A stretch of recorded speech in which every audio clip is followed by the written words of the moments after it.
Time is 7:08 p.m. and announce that a quorum is present. Call this City Council regular meeting to order and invite everyone to please stand for the invocation and the Pledge of Allegiance.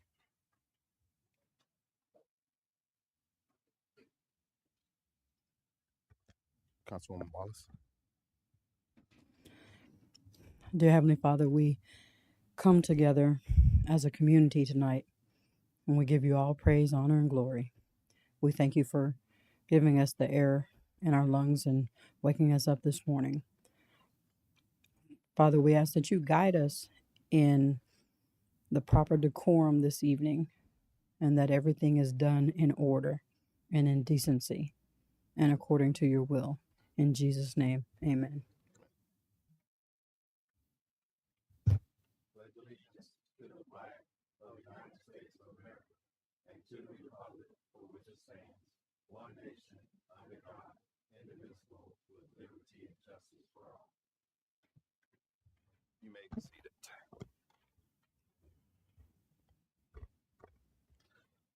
All right.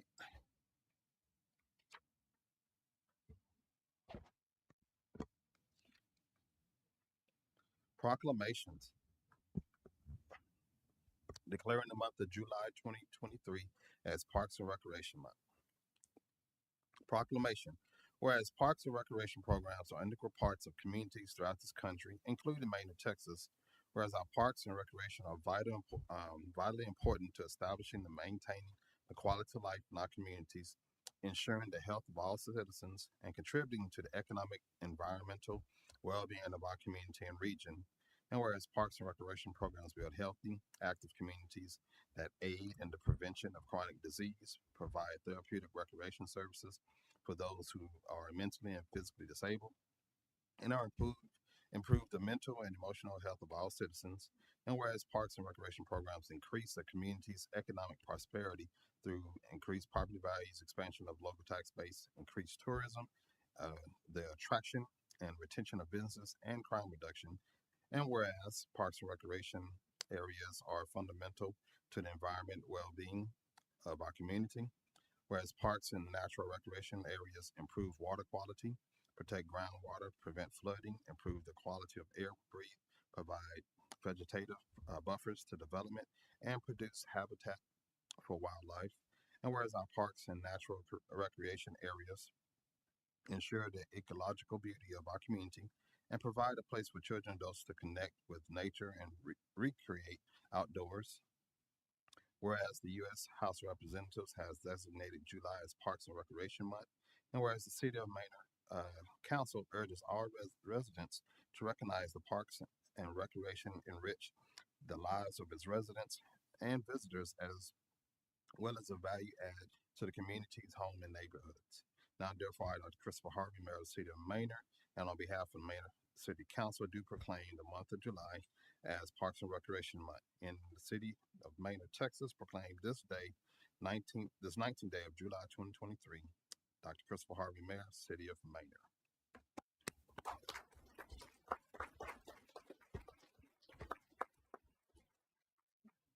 So before we come up and have the gentleman come up and do some folks pictures, I want to recognize and talk about what we've been doing as a city in regards to the number of events we've been trying to increase and provide in our park space, the overall inventory of our parks and how they're utilized now and how they can be utilized in the future. The survey data that we've collected over the last few years, and just the overall focus that our team, whether it be the Parks Committee, but definitely our staff members, have been putting in the countless hours to create those master plans of where we're going to go in our city and our parks, in conjunction with our comprehensive plan and the need to look at how we're going to meet those expectations from that part. So, you know, we've come a long way from what we used to offer and what we used to do in our parks, and there's still a long way to go. And I'm just thankful that we have a team that has a commitment to so many areas and has taken on the load of doing, taking care of our parks, along with the many other duties you all have. So we definitely appreciate you all, and we honor you and we celebrate you for not only what you do in the parks, but for every event that we do. So thank you all for that. Parks Committee, I want to add.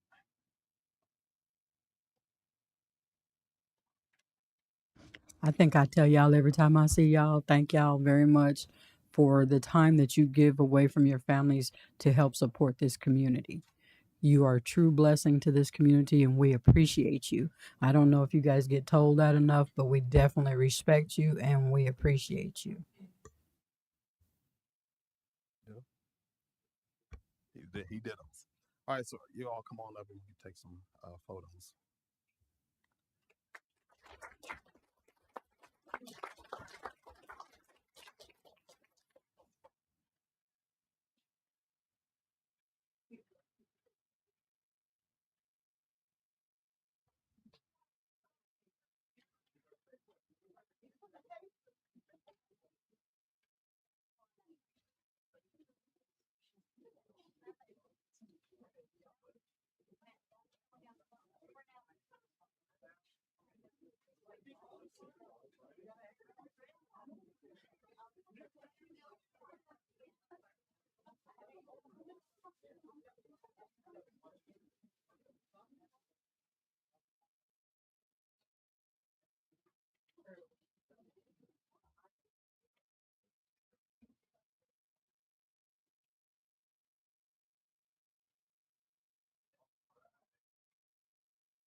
All right. Public comments, non-agenda, public comments, white card. Comments will be taken from audience on non-agenda related topics for a length of time not to exceed 3 minutes per person. And agenda item public comments, yellow card, comments will be taken from audience on non-agenda and agenda items combined for a length of time not to exceed 5 minutes total per person on all items except for public hearings. Comments on public hearings items must be made with the items come before council and not to exceed 2 minutes per person. No action nor discussion may be taken on by the city council during public comments on non-agenda items. To address city council, please complete the white or yellow card prior to the meeting and hand it to the city secretary designate. All right. Let's see.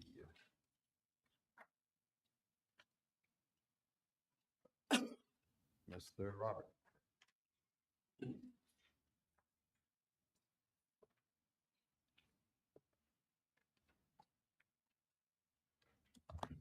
My name's Robert Battle. I'm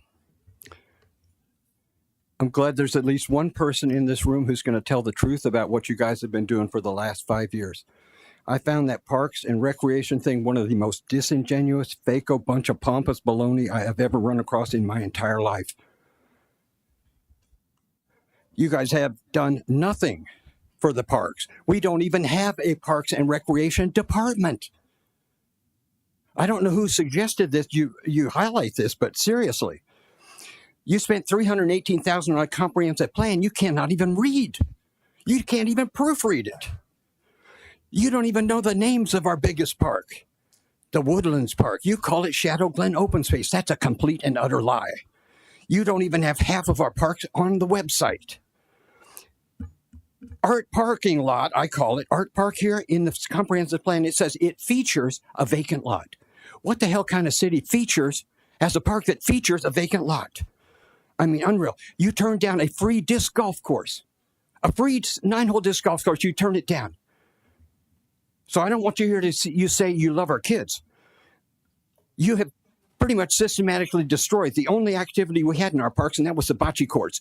Those were the best in the state. Those were the most innovative courts in the world, and you claimed them as a public health and safety hazard. I've been paying insurance for 3 years to get a league there. The league I started in Santa Rosa in 2009, it has 600 people.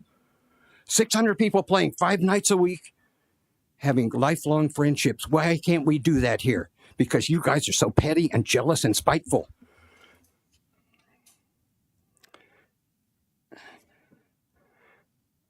This whole idea. Now, the workers, they do a great job. It's the leaders that are screwing up. You had a Parks Committee meeting in March. No one was invited. And 4 months later, you haven't had any input on this whole plan. If you could read my plan at bit.ly/Maynor, capital M Parks, capital P Parks, that's what we need to do. We need to do all the parks, not one park. Get them on the list. Can you tell me when 3 minutes is up, please? Because I have other things to talk about too. You guys know there's lies in there. You guys pretend there's a parking problem at Shadow Glen Open Space, also known as, that's a lie too. There's no parking problem there. You can ask the police chief right now. Is there a parking problem? And the answer is no. Those are public roads. Anybody can park anywhere they want. We have a 1-mile nature trail there. It's the best park we have. It's not even on our website. Timmerman Park's not even on the website. What's the problem with that? We only have three IT people, but we're too busy being a regional leader to put those people on. And now you want to spend $50,000 and do a new website. Do you really need to spend $50,000 to tell you what you're like? Speaking of that, why on earth are we spending $9 million to help Timmerman put in a commercial thing? And why on earth are we spending $20 million? Mr. Jones put an article in there, never even mentions these stuff, never mentions that this stuff is a historic district. You know firsthand that there are graves right where you want to put those townhomes. 95 townhomes next to our cemetery. And then you give us a big thing. Oh, we love Black history too. Well, there's Black people buried there. Do you understand that? Do you? I sent you pictures. If we had a real mayor, he would say, you know, Robert, that's scary. I want to go out and see those grave sites. Can you and Dan Scarborough take me out there? But no, you don't. You want to gloss over it. Okay, so I probably run out of time. Skate park. Why on earth would we spend $600,000, which is almost all our park funds, to do one thing? We need lots of little things in all of our parks. All of our parks need to be full of stuff. Ping pong tables are $3,000. Disc golf course is $6,000. Splash pad is $600,000. We want that down the road a piece, but first off, let's fill it.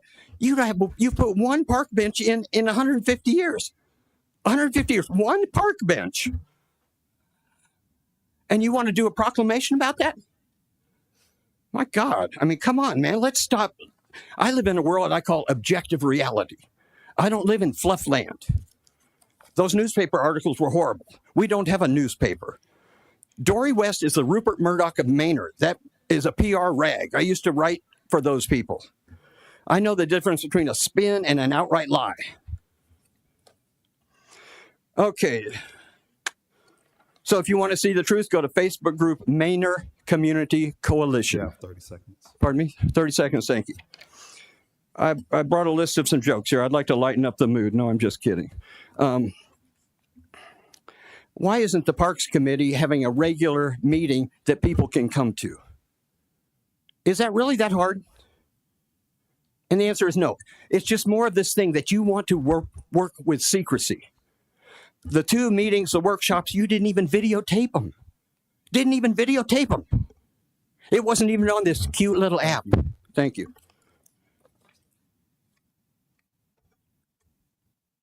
All right. I want to reiterate that we appreciate our Park and Recreation team and Matt, all that you all do. Unfortunately, this is a space where everyone can express their opinions, whether right or wrong. We're not here to judge. We're just here to listen. But the views and opinions of some of the folks that come here do not reflect council or any of the rest of the residents in this city. So I want to make sure that you all leave on a positive note. We love you all. We appreciate you all. Thank you for all you're doing, and carry on.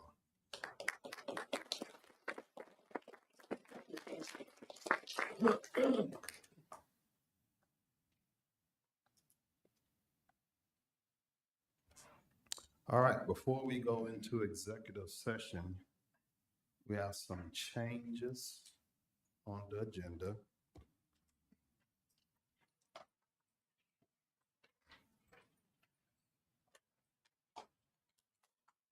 We're going to do consent agenda items now. So let me scroll to that. All of the following items on the consent agenda are considered to be self-explanatory by council and will be enacted in one motion.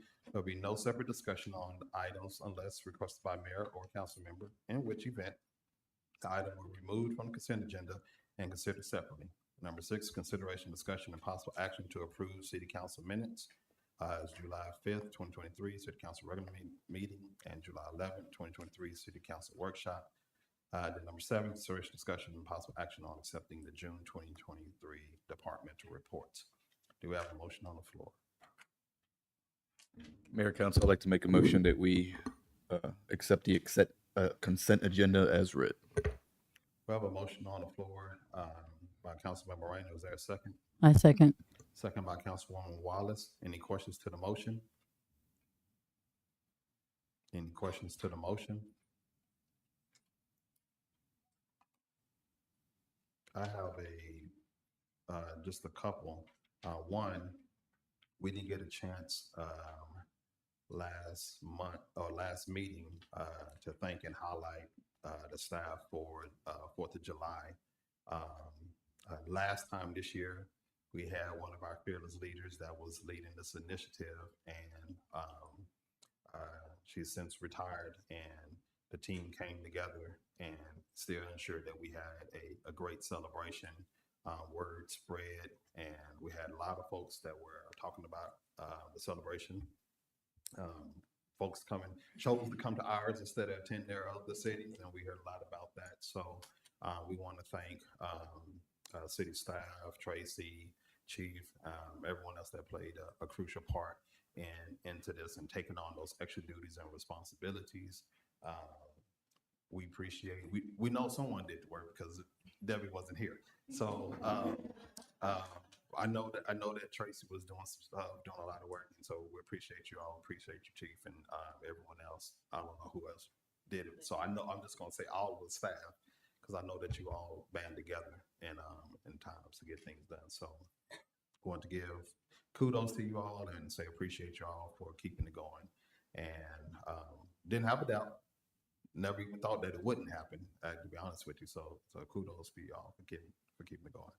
The other thing I was going to ask is if we can get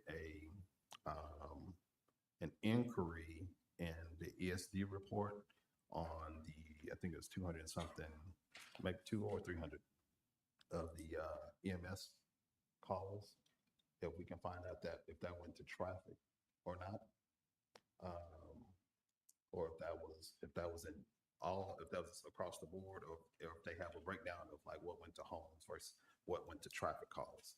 I think that might be useful information, especially as we're advocating for road improvements, to see kind of what's going there, and as well as if they're doing any counts in regards to delays because of traffic on 290 and 973. That's really all I had. So any other questions, comments?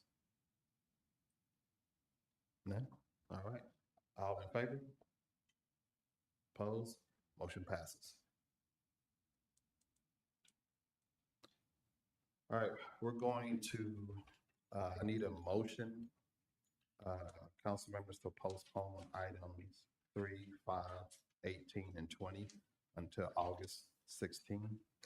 So do I need to read them, each one? Yeah. And so I'll read them, and then that's kind of what we're doing for those rationales, because I think it has something to do with P&Z or something. So.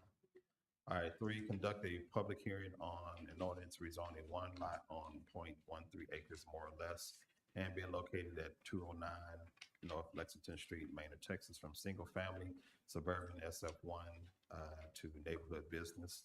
Is there a motion on the floor?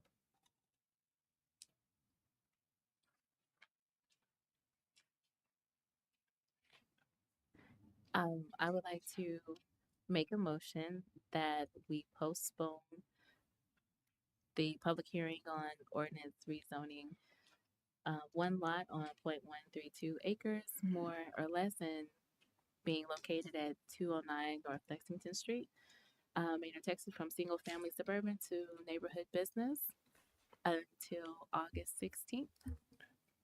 And if you may, and keep the public hearing open. Oh, yes. Thank you. And keep the public hearing open. Thank you. I have a motion on the floor by Councilwoman Deja Hill. Is there a second? I second. Second by Councilwoman Wallace. Any questions to the motion? Any questions to the motion? No questions. All in favor? Opposed? Motion passed unanimously.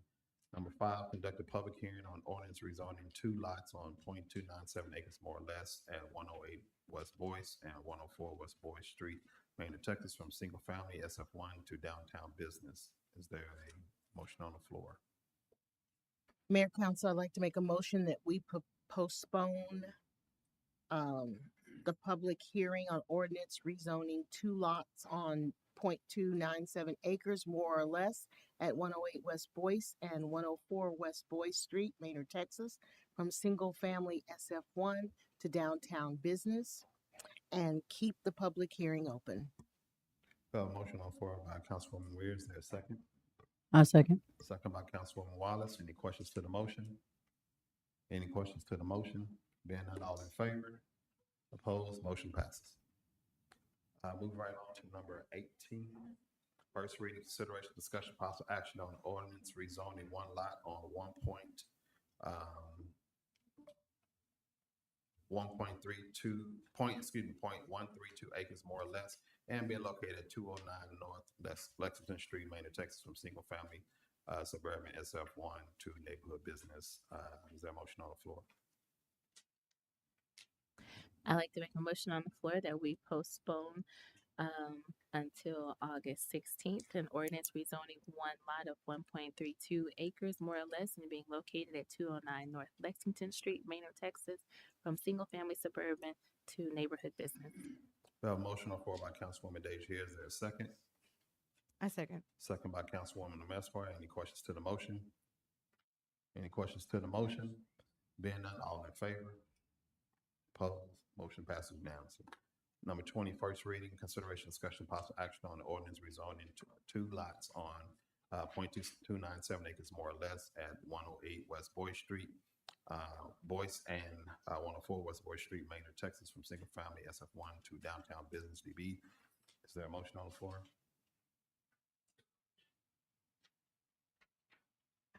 Mayor, Council, I'd like to make a motion that we postpone until August 16th the consideration, discussion, and possible action on the ordinance rezoning 2 lots on 0.297 acres more or less at 108 West Boyce and 104 West Boyce Street, Maynard, Texas, from single family SF1 to downtown business DB. We have a motion on the floor by Councilwoman Weir. Is there a second? I second. Second by Councilman Moreno. Any questions to the motion? Any questions to the motion? Being none, all in favor? Opposed? Motion passed unanimously. Agenda item number 10 is a request to postpone to August the 2nd. Consideration discussion. Item 10 reads consideration discussion possible action on the First Amendment to Development Agreement New Haven. Is there a motion on the floor? Sorry, sir. It's number 9. Number 9? That's till August 2nd. Yes. Okay. Number 9. Thank you. Is there a motion on the floor for number 9? Oh, I need to read it again. Consideration, discussion, and possible action on the Third Amendment to Entrada Glen Development Agreement. Is there a motion to postpone to August 2nd?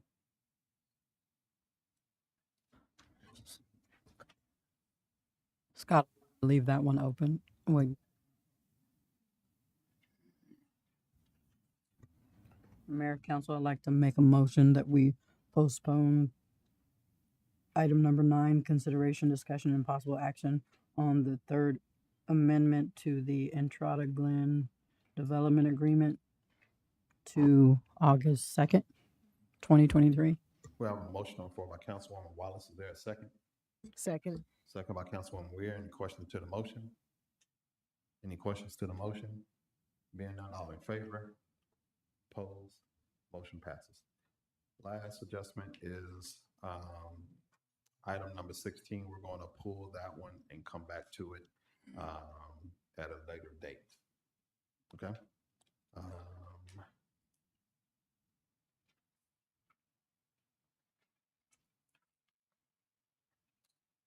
All right, City Council will now convene to executive session pursuant to the provisions of Chapter 551 Texas Government Code in accordance with authority contained in Sections 551.071 and 551.087 Texas Government Code, and Section 1.05 Texas Disciplinary Rules of Professional Conduct, to consult with legal counsel regarding and try to Glenn Pitt, Section 551.071 and Section 551.087 Texas Government Code, Section 1.05 Sections disciplinary rules for professional conduct, to consult with legal counsel regarding the New Haven development.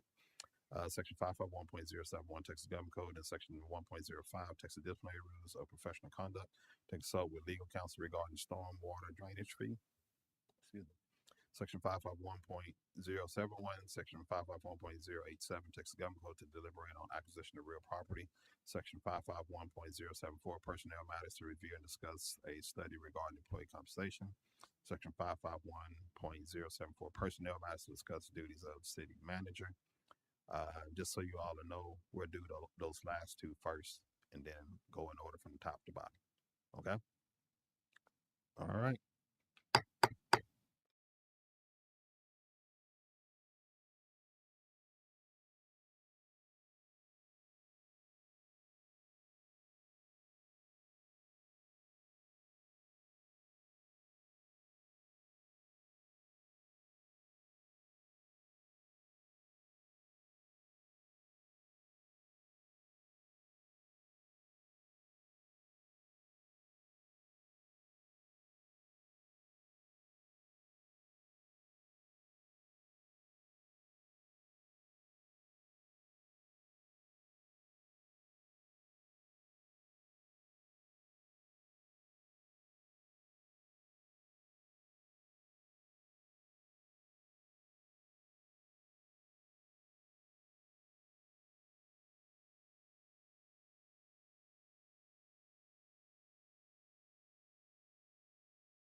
City Council will now reconvene to open session pursuant to the provisions of Chapter 551 Texas Government Code and take action, if any, on items discussed during closed executive session. Want to move around the agenda a little bit and jump down to public hearing number 1. Conduct a public hearing on dissolution of the Entrada Glen Public Improvement District PID within the municipal boundaries of the state of Maynard, Texas, in accordance with provisions of Chapter 372 of the Texas Local Government Code. And let's see, Mr. Dwyer or Burnett, did y'all want to say anything?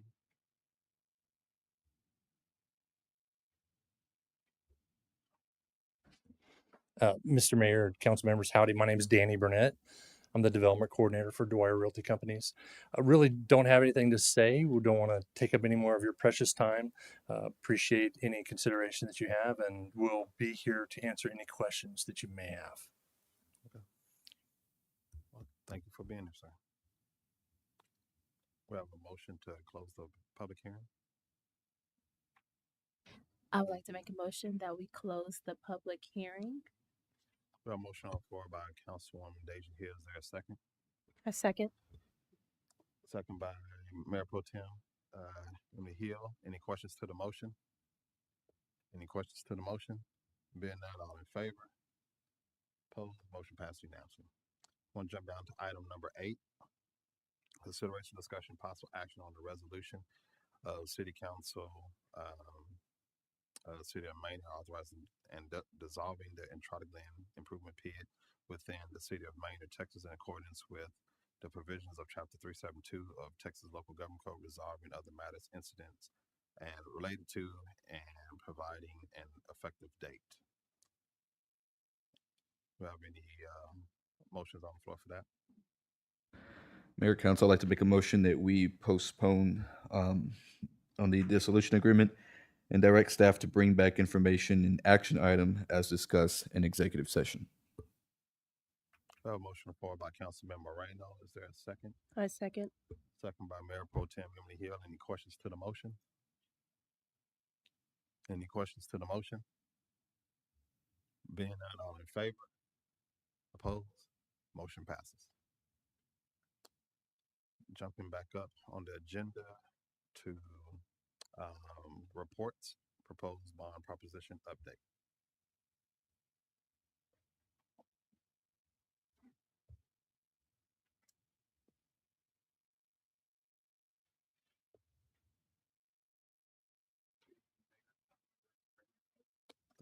I don't think we can hear you. Good evening, There you go. Mayor and council members. Gregory Miller with Bickerstaff, Heath Delgado Acosta, City's Bond Counsel. Let me just put it this way. This has been an ongoing discussion, a lot of back and forth dialogue, questions, answers. So any questions that we'd like to discuss, please let me know. We're at a stage now where we can order the election as early as August 9th, and the latest day that we can do it is August 21st. UVIA has been talking about getting it on that second meeting in August, which makes a lot of sense. So right now, as we get ready for that, we need to start thinking about the number of propositions we want to have and what those look like. So what do we have right now? We have City Hall, Parks and Rec, Library, and possibly Economic Development. Separate items. That sounds like 3. In my mind, that was 4 when I said it. But because yeah, yeah, I'm sorry. Yeah, Rec Center is 1. City Hall, Library, Economic Development City Hall, Library, is 1. Okay, Rec Center, gotcha. Right, and then that land acquisition. land acquisition. And what is the land acquisition for specifically? Is that for the City Hall or? As General in, economic development. okay, so okay. And I think that's where we wanted to make sure on economic development.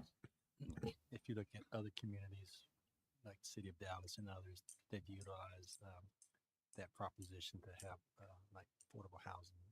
So if there's some economic development initiatives that we would like to see and kind of fine tune before we have a vote on that proposition, we want to make sure we have that clear direction from council that that piece could be considered, and then we focus in on that piece rather than leaving it open ended. Just kind of say we would utilize it under the citizens' vote to look at the affordable housing piece, which is part of our legislative agenda that we talked about.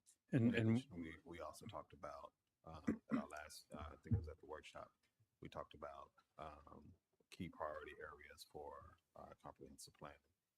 So we're looking at specific park space and those kinds of things for those areas that we wanted to make sure that we want to see here. So we want to go ahead and try to look at those potential acquisitions so that we wouldn't have to later down the line struggle to find those large areas that we want to secure.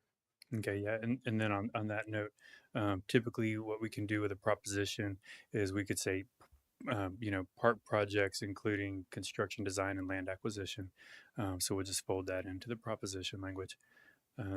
One thing that the city manager and I've been working on is providing sample ballot language from across the state that we can use for the projects going forward. So we can continue to start from those and present those in whatever way we might be best to work on those. Okay. Any questions, council? Missing anything? We good? All right. Okay. Thank you. sir. Yep. Number 2, conduct a public hearing on the creation of New Haven Public Improvement District PID within the municipal boundaries of the city of Maynard, Texas, in accordance with provisions of Chapter 372 of Texas Local Government Code.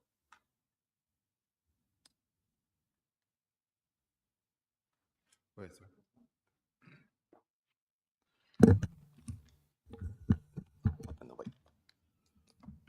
Sure.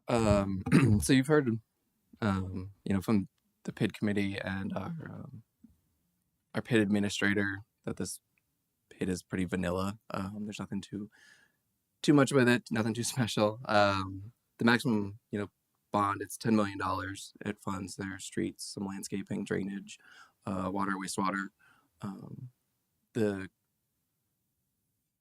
community benefit fee, which you'll approve if you do create the PID, was agreed to at 15% of their bond. But yes, if you have any questions, they're also here to answer them. But Council, do you have questions? I have a question. Is vanilla good? yeah, it's just uncomplicated. It follows our PID policy. The equivalent tax rate is 30 cents. And so it follows the policy.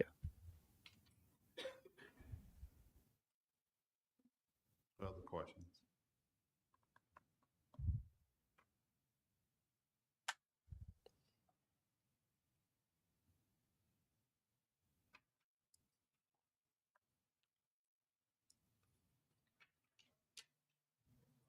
Anybody? I'll ask, just out of curiosity, in regards to the lot sizes that were listed and provided, the 40, 50, 60 acre lots, or 60-foot lots. Just wondering if you had the opportunity to go to do something different, whether it be smaller size, to help with workforce housing. Is that still a play, an option on the table?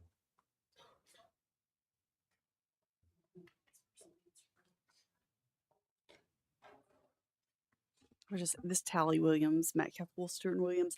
Unfortunately, the engineer or our client's not here tonight, but so right now we're proposing 50s and 60-foot lots, which is what we've got on there. I can definitely ask. I know that at one time there was I think there was some 40 foots in there, was there not?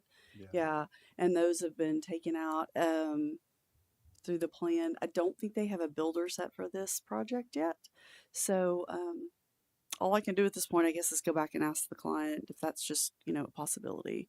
Well, and not to stall or create, challenge, just, part of our goal is ensuring that folks who work here can stay here. Hmm. And so we have a good working majority, we have a good amount of people that drive into our city to work at the school district Right.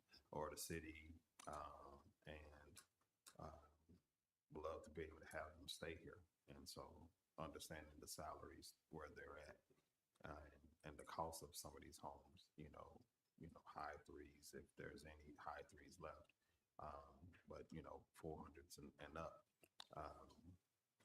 being able to see if there's, our goal is to bring that type of product here where teachers and city workers and first responders can live here. And so if there's an opportunity for that, you can just share that with them, because that's Okay. one of our interests. Okay, will do. Thanks. Other questions?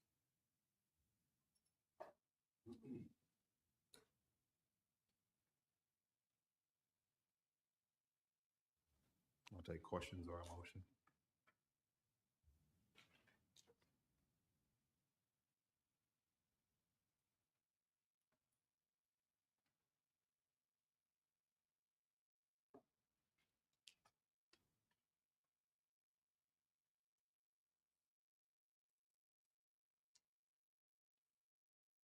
Questions or a motion?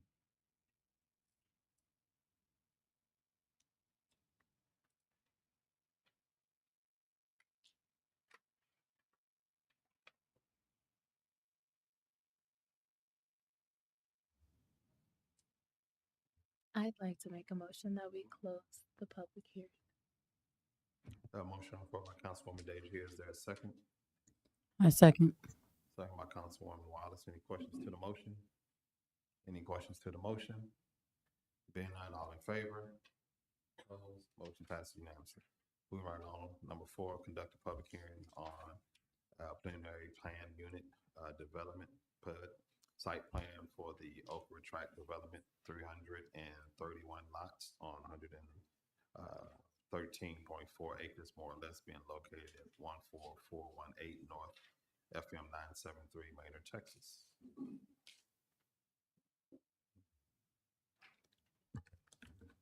So I'm not sure if you'd like me to go first or the land planner representing the property owners here. They can give a presentation on the project, or I can go. Either one. Okay. Doesn't matter. I'll go first. I'm running the meeting, sir. Thank you. I'm running the meeting. I know that, sir. Please leave. We're not going to have these interruptions and outbursts. You've already been warned several times. It's time for you to go. Take your stuff. I'm not ready to go. I'm asking for him to leave, please. Thank you.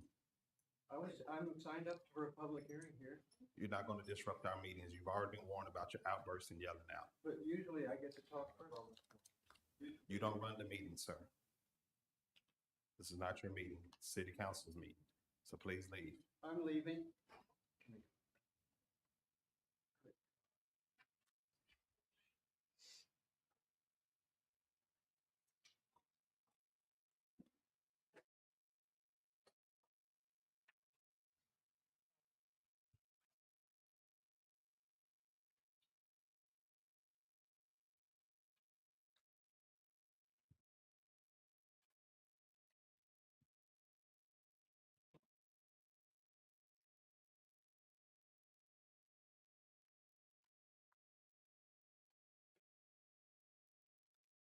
Checking to proceed. Okay. Second. I was checking if I could proceed. Are you good? Let's give it a second. Okay.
So this property is in between Shadow Glen and Monarch Ranch on FM 973.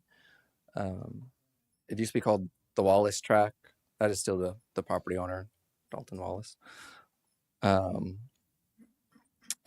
they're going by the Okra subdivision. So it's supposed to be 325 single family lots that are 50 and 60 foot wide. The minimum lot size is 6,000 square feet. And the minimum home size, the heated and cooled area, is 1,700. They did provide commercial on the frontage. There's about 4 acres of commercial on FM 973, which has like pad site depth on it. I think it's about 295 feet deep to accommodate some retail. The PUD is consistent with our comprehensive plan in terms of the land uses, with it being neighborhoods in the back and commercial on the front. They have 8.8 acres of non-floodplain, non-detention parkland that's connected by a trail system. And the amount of parkland exceeds code requirements by 3.88 acres.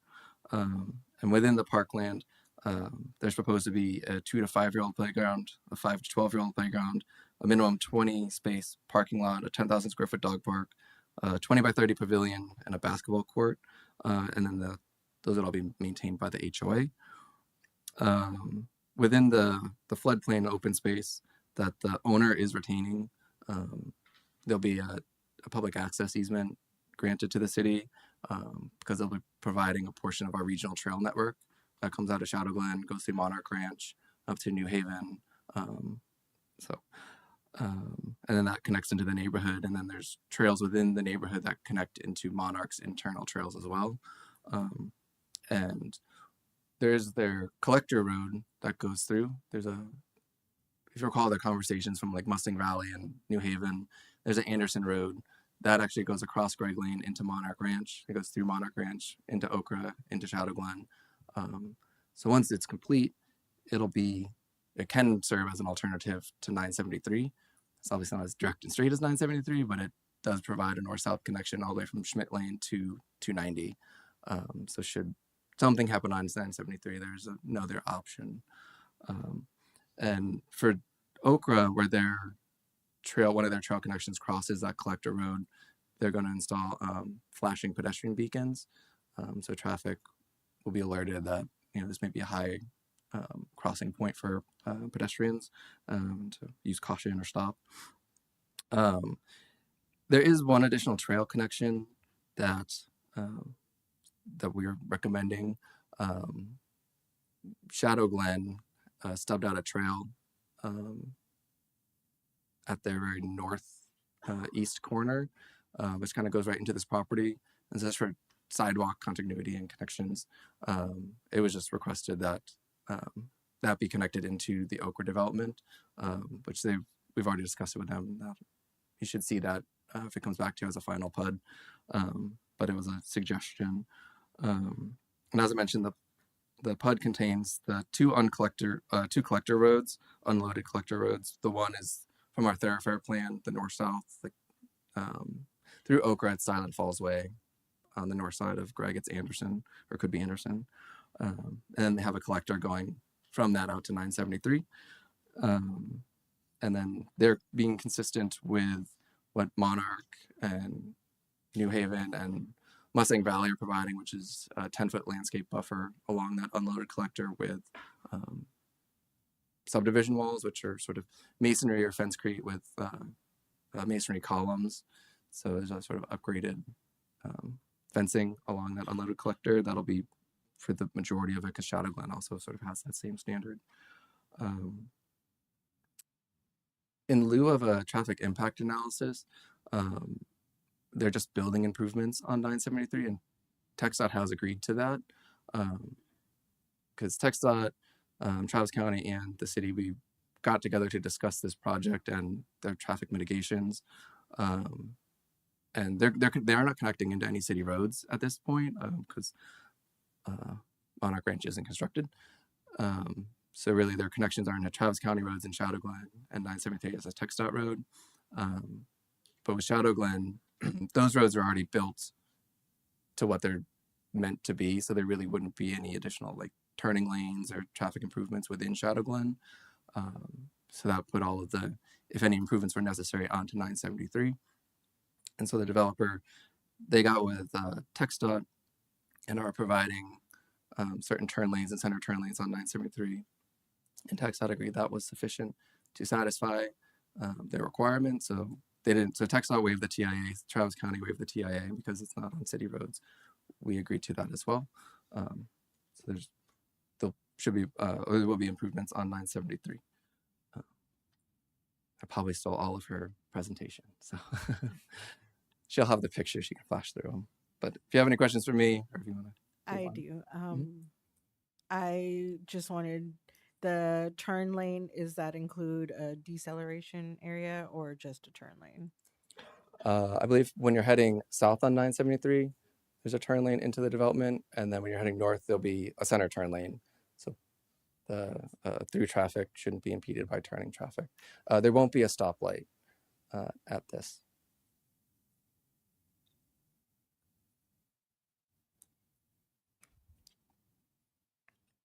Come on up. See your presentation while people are coming up with more questions or.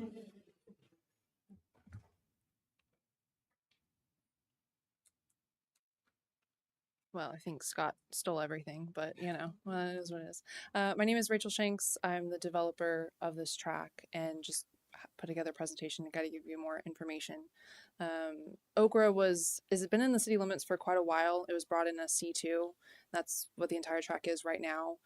We're proposing a mixed use of residential and then commercial along the frontage, which, as you can see, matches the comprehensive plan. I've outlined Okra over there in teal. And then I put together we're also matching the adjacent tracks. You have Shadow Glen to our south, Monarch Ranch, which you guys have recently seen, as well as New Haven, and, kind of having a cohesive feel, not only with the residential portion, but also the commercial. And then internal roadway improvements, as Scott said, there's the collector road, that Silent Falls Parkway, that's going to snake through the entire neighborhoods and connect through. I also upsized our entrance road. We weren't required to do a collector road, but I felt like as an entrance and safety, upsizing that to also be a collector.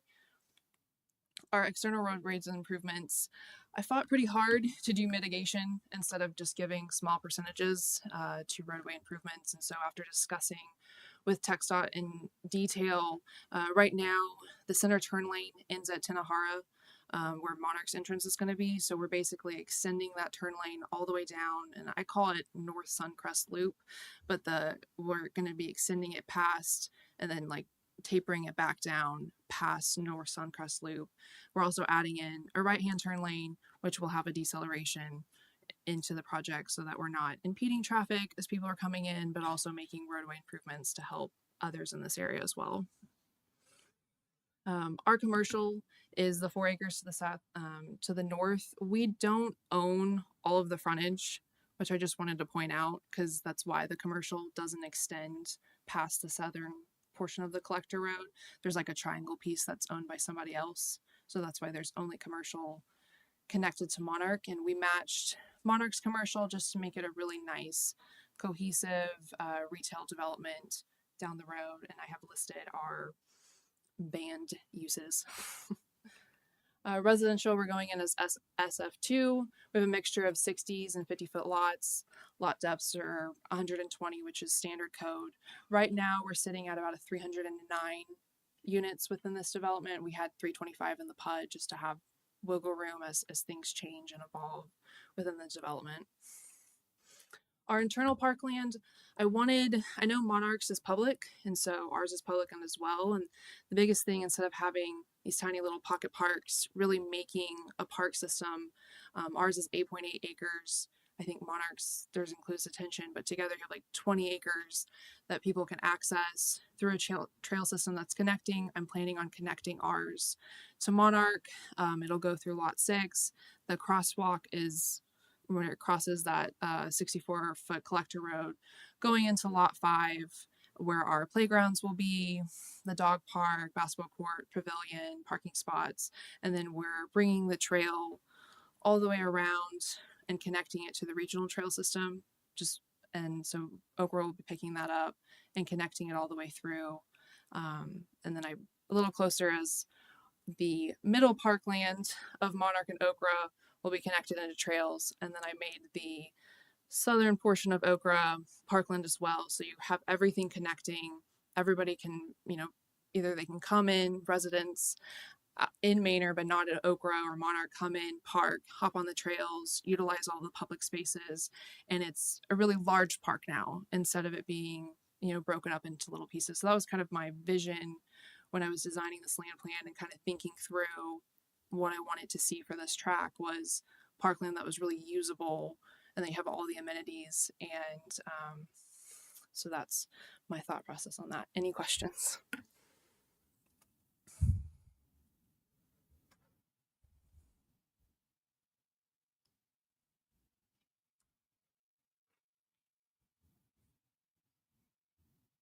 Questions?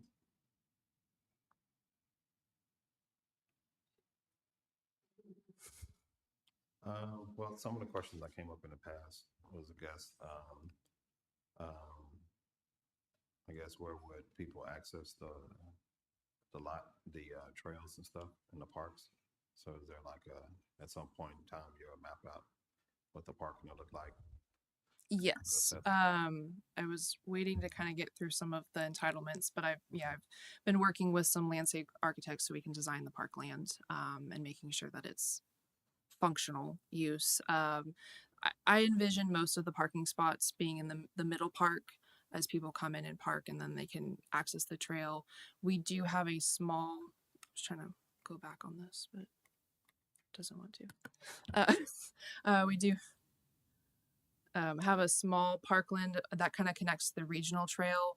Our lotting plan has the road looping so people could park on the side right there. It's in that western north portion of the track. So the road doesn't have any houses on it, so they could park there as well. And I was just envisioning that to be a park along the regional trail system to add some benches and people could stop and take a break from walking miles and then continue on their way. So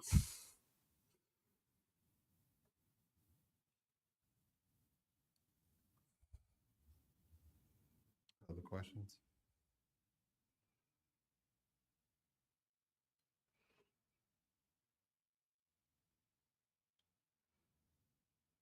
And you said you all were 50, 60-foot lots? yes. Mm-hmm.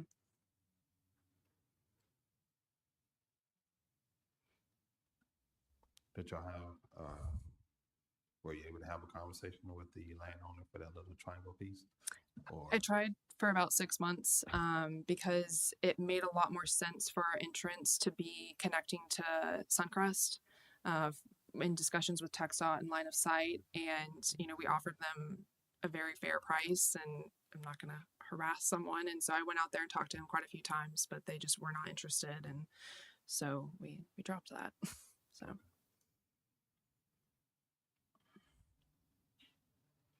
they were unwilling or they wanted more?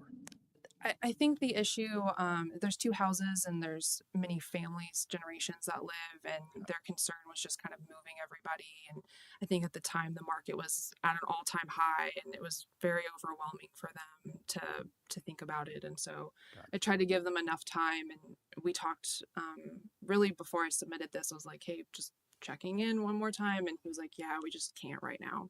So. Okay.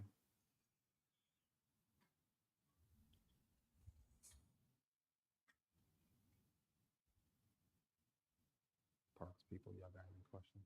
Or Councilwoman Theo?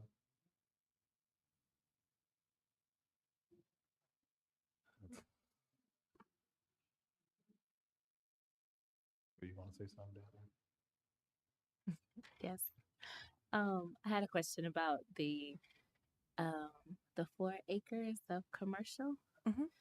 Is that I'm not sure if it's already planned out of what it would be, but do you feel like that's enough for the density, I guess, of the residential area to be efficient? Because it's just taking that one little piece facing 973, but I guess if you're kind of going far, it could be beneficial if it was something, if maybe if it was a little bit more, or like even spread out a bit, since you do have this long trail Yeah. for people to go in and out of. But maybe having Yeah. commercial in two So spaces. So when we were discussing, when Scott brought up like the trail that's ending at Shadow Glen, and bringing that up, and they'd be able to basically walk to the commercial, and I've designed the commercial to match Monarch in terms of depth and function, and I've been working with Infield retains that, and so we want basically that to be looked at as a longer piece instead of, because theirs is 11 acres and ours is 4, and trying to make that be able to be developed together, so that it's not just a 4 acre is still a decent size for commercial development, but allowing it to be more than that and working with those landowners. So that was making sure that if somebody comes in and they want to do something for more than 4 acres, they can.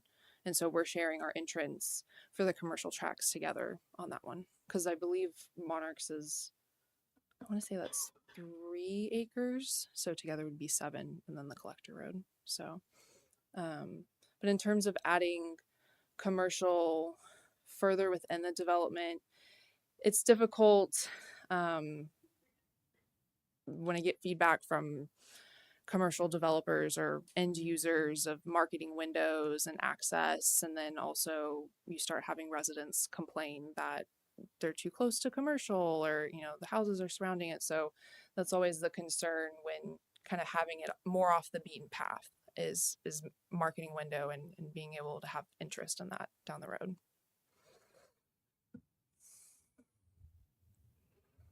Okay. Thanks.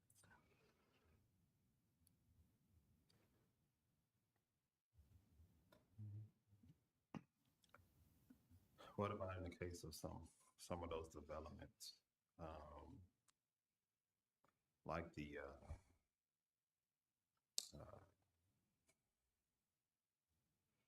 that have, I guess it's more mixed use than throughout the development, like Mueller and some of those spaces.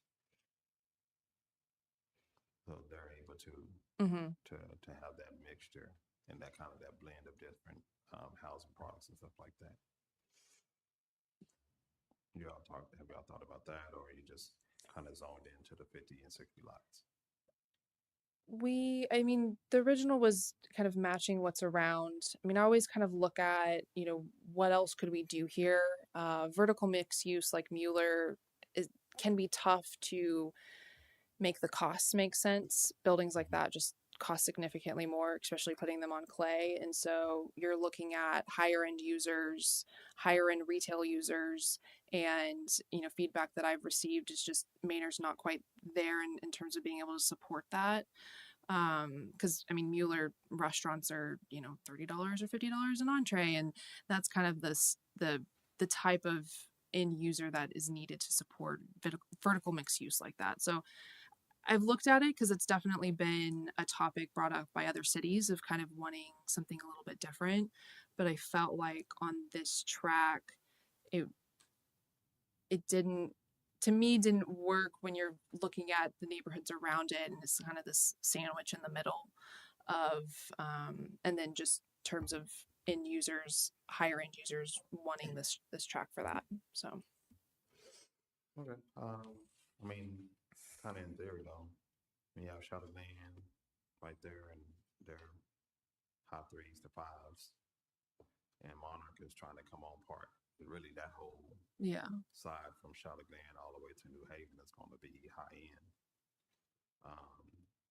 in the sense of not being traditional Maine. Everybody, all of us that live here bought the house at 100 or 100,000 or a little bit less or a little bit more back then. So I think people kind of keep saying that it doesn't look like Maine, but that whole west side of 973 is pretty much folks that are averaging over 100K a year individual income. So we're as we shared with the other presentation, we just have some goals. We want to have some mixture of things here, and two things we don't want to be is a bedroom community to Austin. And we don't want to be a space that what we build is absent of where we're trying to go. And so we have some key things that we've mentioned in our comprehensive plan. And, you know, we just like folks to kind of, you know, hear some of those things out and pay special attention to that. Because I know everybody's on parks and trails and we love those things. And it's good that everybody's tying into those things. But as we continue to learn as a council, you know, diversity of housing products helps us meet some of those other quality of life goals, as well as having those mixed use opportunities. So when I drive down Palmer, they throw up the West End or whatever it's called right there. Less than a mile away from there are apartments that are subsidized. And so, and some of those children come bust all the way out here from middle school and high school. And so when I think about what can be in the area and who's the family and the children that are attending and participate in those things, those are all our kids anyway. So just putting it out there. So I personally want to make sure that as we're moving forward in the city, that people know what we want and we can work together to try to figure out how we're going to get what we want out of it. So, other questions?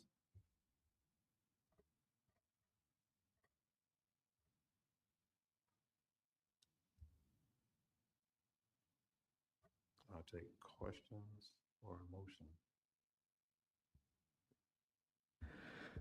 Mayor, Council, I'd like to make a motion that we close the public hearing for item number 4.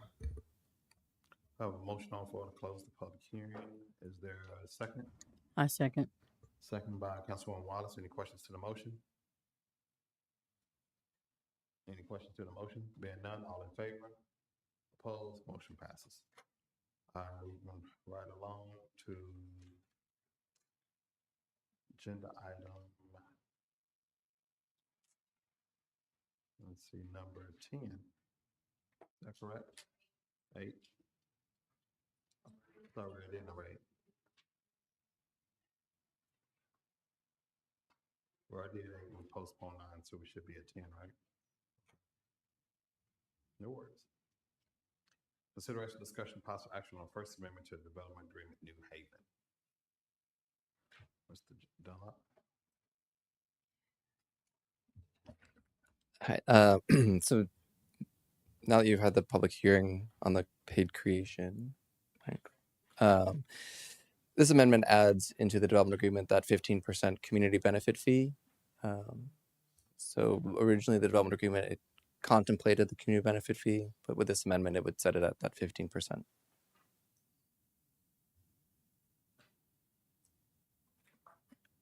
I know we've already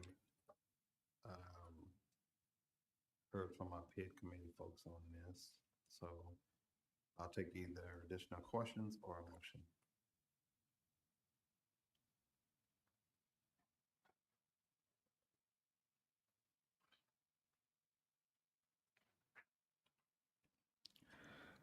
Mayor, Council, I'd like to make a motion that we approve the First Amendment to the development agreement of New Haven. We have a motion on the floor. Is there a second? I second. Okay. Councilwoman Mesfar seconds. Any questions to the motion? Questions or comments to the motion?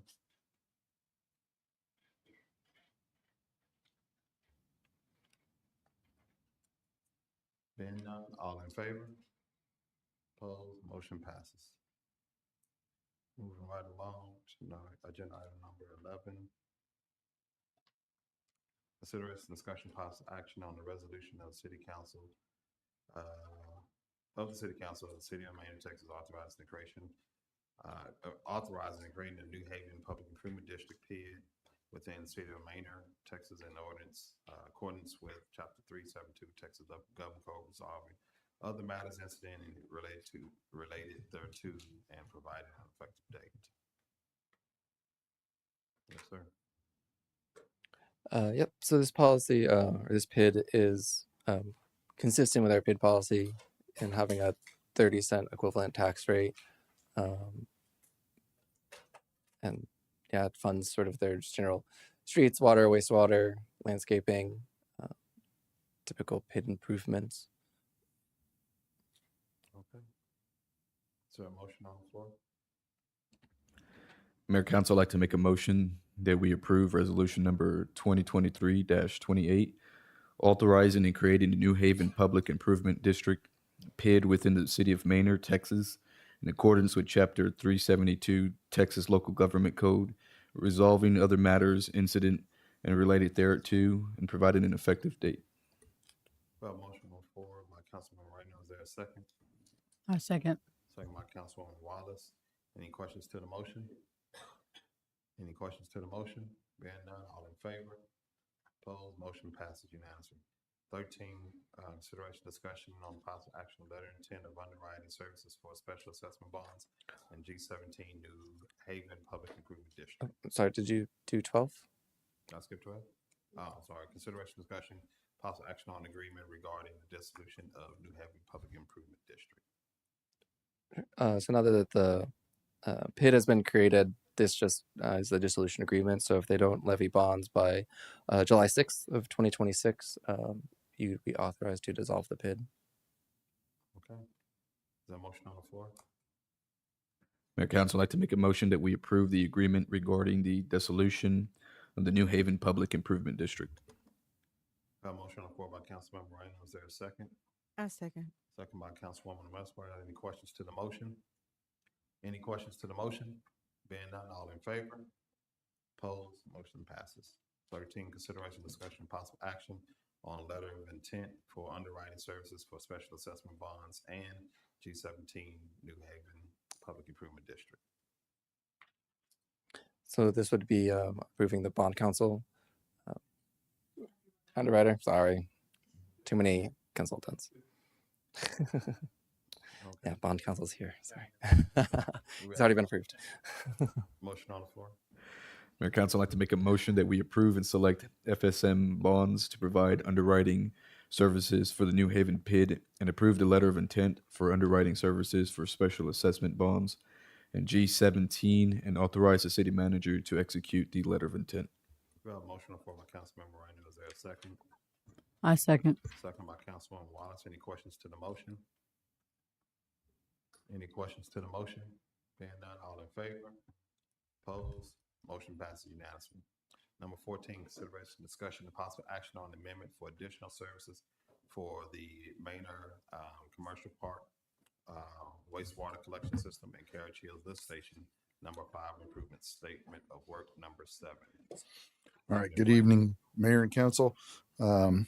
This is an amendment to an existing work authorization. We came before you a couple of months ago on the original work authorization for this. And at that time, we discussed that there was going to be an amendment coming back to you all. And what this does is the original project scope, the Maynard Commercial Project, was contemplated to serve the Beltex area, the partially developed commercial area there on the south side of 290 and the east side of town. Subsequent to that project getting started and underway, there were discussions with additional property owners over to the east, going all the way over to Kimbrough Road. And so what we've done is this proposed addendum will include an additional 12-inch wastewater line that will be able to serve all the way up to Kimbrough Road from the Beltex subdivision, all the way up to 290 and all the way down to Old Highway 20. It includes about 9,000 feet of wastewater line oversizing with manholes, including some pipe bursting and some additional in existing developed areas along the route. And then we, in order to accommodate all of the potential LUEs going into the system, it's a significant upgrade to the Carriage Hills Lift Station. So all of this work is included in this proposed amendment to the contract addendum to accomplish that work. And this will facilitate the development of commercial and industrial projects or businesses in that area. And one note, the way everything's being plan to be structured. The city will have the option of bidding alternates for one or the other or both, and or awarding contracts for one or the other, both, depending upon how bids come in. So either the east side line or the Beltex line or both. But the base project will have sufficient improvements to be able to serve everything down the road one way or another. Okay, one, Main and Commercial Park is open, is building capacity for commercial. The Carriage Hills area is building capacity for a larger service area for the most part. Yeah. Council, any questions?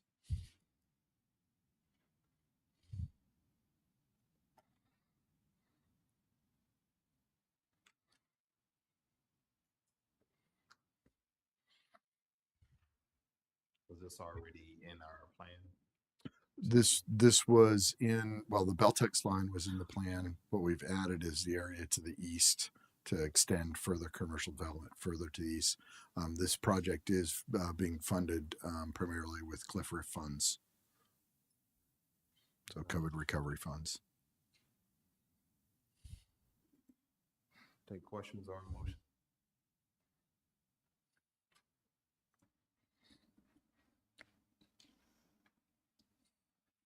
Mayor, Council, I'd like to make a motion that we approve the amendment of statement of work number 7 to George Butler Associates, Inc. for the Manor Commercial Park wastewater collection systems and Carriage Hills Lift Station number 5 improvements in the amount of $181,630. We have a motion on the floor by Councilwoman Wallace. Is there a second? I second. Second by Councilwoman Westmore. Any questions to the motion? Any questions to the motion? Being none, all in favor? Opposed? Motion passes unanimously. Thank you. Thank you, sir. Number 15. Yes, ma'am. Mayor, council members, my apologies. I'm asking, it was just brought to my attention on agenda item. My apologies. Agenda item number 12, if we could ask for a reconsideration so that the agreement can be amended to remove any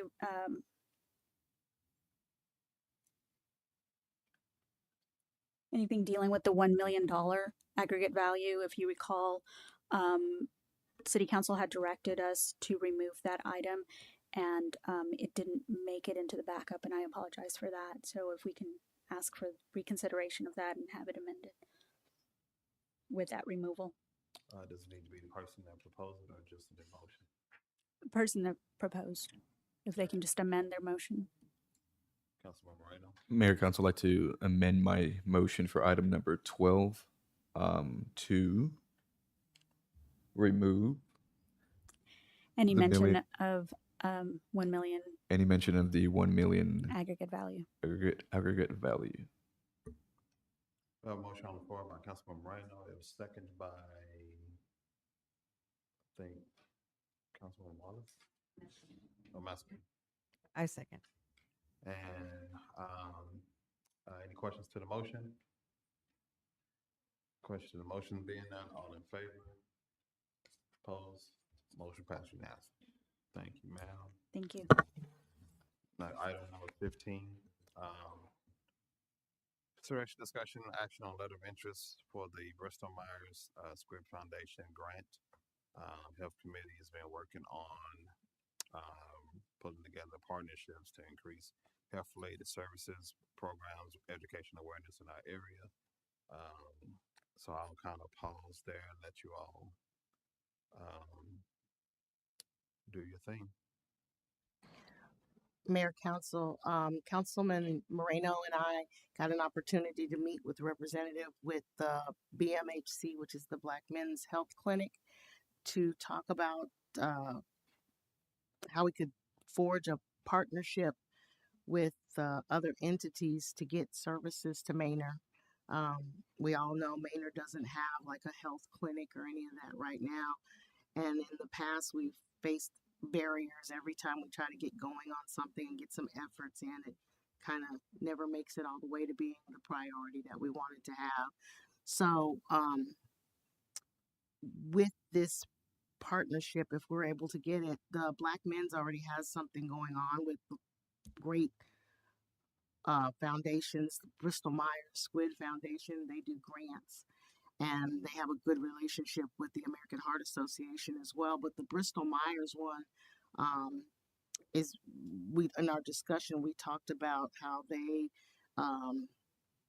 would have grants that are associated with services that would do studies on strokes and irregular heartbeats and genetic heart conditions and hypertension. And I know that's lots of things that our community, being the minority majority rule that we are, suffer with a lot of those kind of conditions. So we were very interested and very excited to bring this to you to see if this was something that we could push forward with. It looked like a real positive opportunity finally for us. One of their partnerships I wanted to mention was with the American Heart Association, and they provide advisory services and consultative support for the development and deployment of just getting baseline community assessments. And that's something I think this community could really benefit from at this time. Aaron, did you have anything? And they have another thing is their approach to it. They have their evaluations go through 3 phases, and I think that's really interesting. And the data that we would collect would also be really interesting to gather for this community as well. Aaron, did you have anything? No, just pretty much what you said. I mean, this is a great opportunity for us to collect data on, our community. The health of our community is very important. And so, yeah, I think this is an opportunity, very good opportunity. Well, definitely thank you all for um, the work you've been doing and bringing in these types of opportunities for us to discuss. I see that they list a few other partners that they have: the Sickle Cell Association, University of Texas, Community Care, Integral Care, Saffron Women's Trust Foundation, Texas Tobacco Free. And it looks like, so it's like 3 phases, a total of 18 months Right. of work, and they're asking for a letter of interest to support the grant.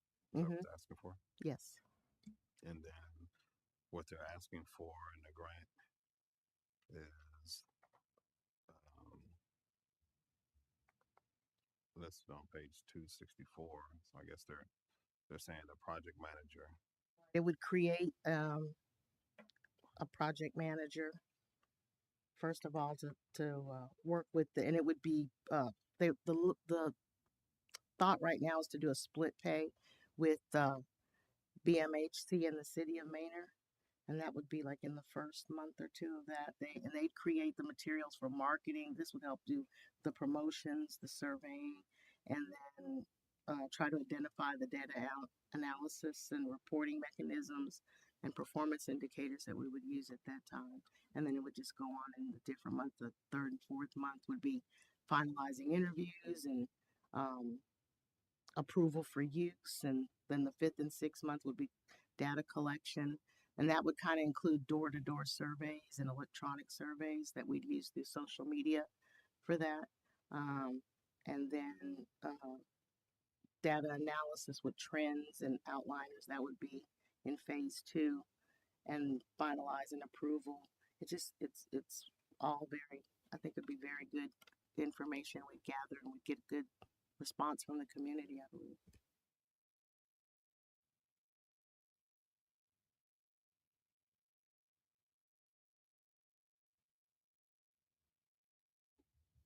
Questions, council members?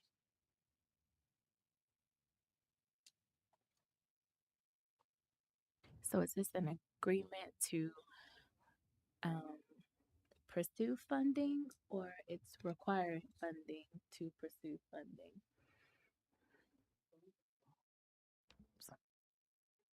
It looks like here a letter of interest that's been asked so that they can secure the funding, which I believe from I think what we talked about was was it most of them gonna go to the position or go to the entirety of the program proposed? Do y'all remember that part?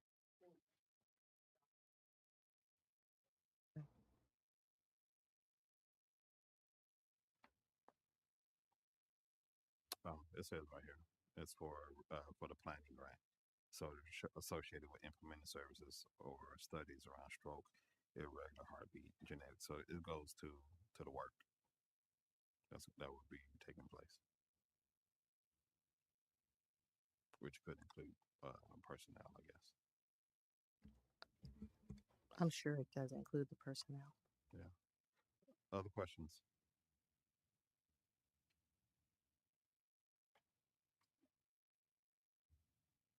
Mr. Moore, would this need to be a consideration that goes to some staff people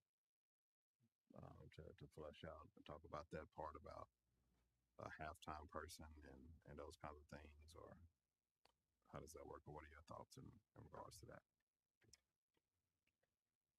I think once we get some more strategies and identified and basically workload schedule, there's something that we can get back from the county, things that they're not been able to fulfill or have anybody designated to do this work. It allows to have some targets for the position to be able to do that the county's not doing now, and then have them come back and give us those updates, and that'll be able to give us good interaction with those individuals that don't have access to some of the preliminary things that a coordinator could do for us, and then give us real-time data, and go to the churches, go to the just the different HOAs that's got an aging population, that we can just go to them, and if we can create that type of environment, I think we'll be able to get this position and have a good report, especially as we try to build a sense of community more so, not just on the exterior things, but internally, just make sure we have that way of being able to have that position do that for us. I think Maynard's unique in that our demographics makes us attractive to people for that. So I think we have good opportunity to make this go and make something really good out of it. Beginnings of some foundation for some health care for our citizens here. Besides always having to rely on other regional places and just asking and almost begging for services out here for us medical wise. Other questions, thoughts, concerns? Does the project manager position have to be a city staff member? Is that what you asked? I would say based off of the terms, like when you look at phase 3, it's saying that there's going to be the option of determination or refund of the program manager position. So it looks like this is like just a contracted position. Doesn't look like this, like it's a staff or something. But I think that's kind of like cart before the horse. First thing we probably have to decide is if we want to go this route and give them this letter of support so they can secure the funding to get the research data for us. Which I think for us, because we are so close to Austin, sometimes our numbers are skewed and we don't know what we don't know because no one gets real data out here. And that was one of the things we talked about when United Way came out here and they were talking about the services and stuff. They didn't have unique numbers for us. It was what was either countywide, which is 2 million people, something like that, or just Austin specific, which is 1 million something people, but didn't have our specific numbers. So it might be good for us to have, and especially since it's listed in here that we don't have a health department, and we don't, and what was it, two meetings ago? We just had the contract with City of Austin for health services, for for inspections and stuff like that. So it might do us good to try and gather data.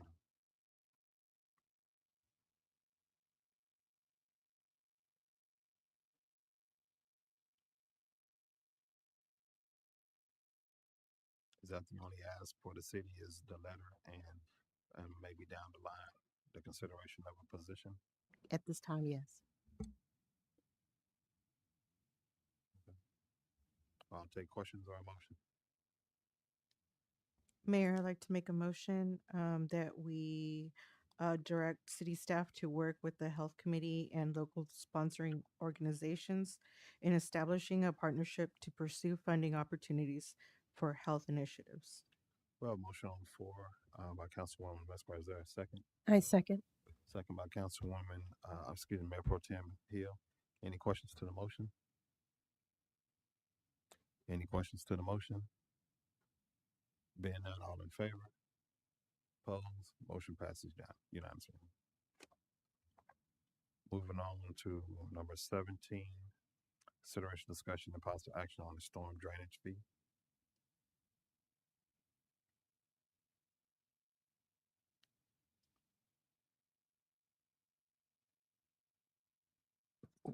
All right.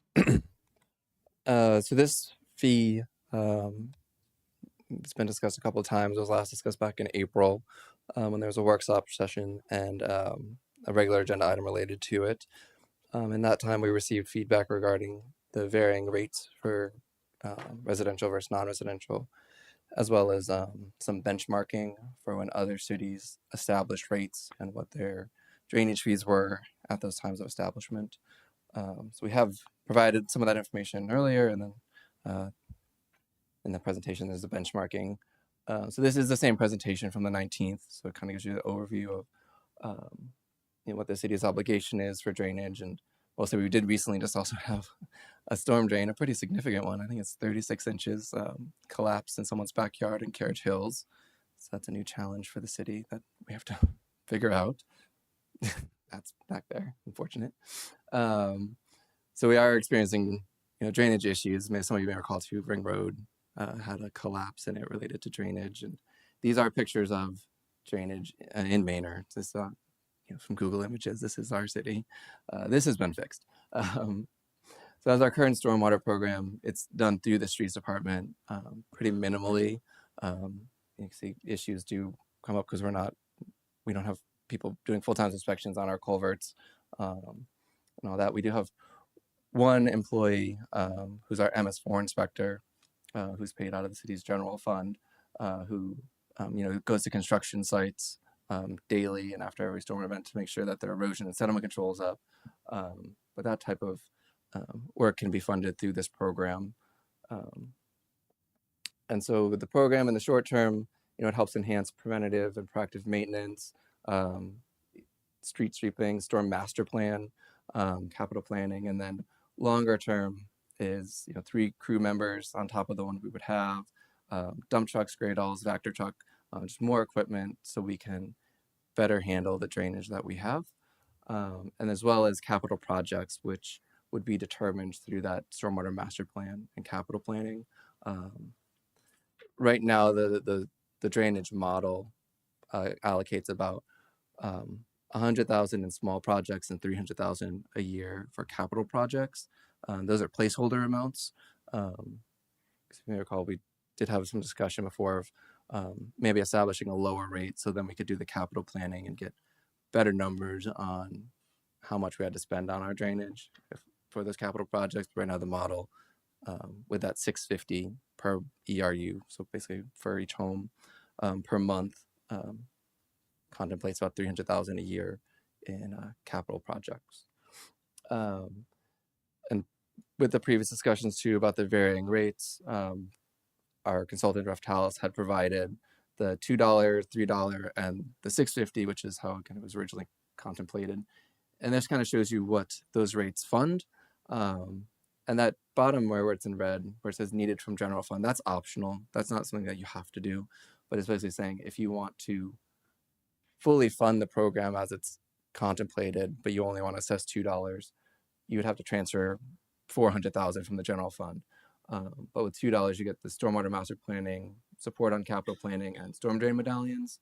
And if you do $3, you get a little bit more. $650 is that full next fiscal year program, which would then the $3 funds that inspector, but $4 gets you like maintenance, system mapping, street sweeper, an operator for the street sweeper, and maintenance on small projects.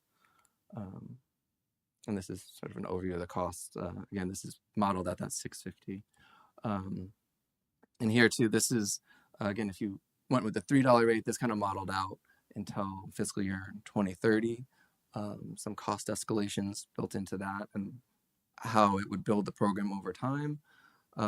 Ultimately, once you get to fiscal year 29 and 30, it was an $8 per month rate. But again, to fully fund the program as it's contemplated, there would still be those, you would still need to transfer money in from the general fund. And then this also still doesn't fund that $300,000 a year in capital planning. So that too would also have to come from general fund. So this is sort of just the city taking over general maintenance, but any special capital costs would have to be allocated outside of the drainage fund from the general fund. And these are just, the options. Right now, it is from the general fund. You can fully fund it through the stormwater fee or a combination of the two, which was the lower rate with transfers from the general fund. And kind of why we need it, the rate structure.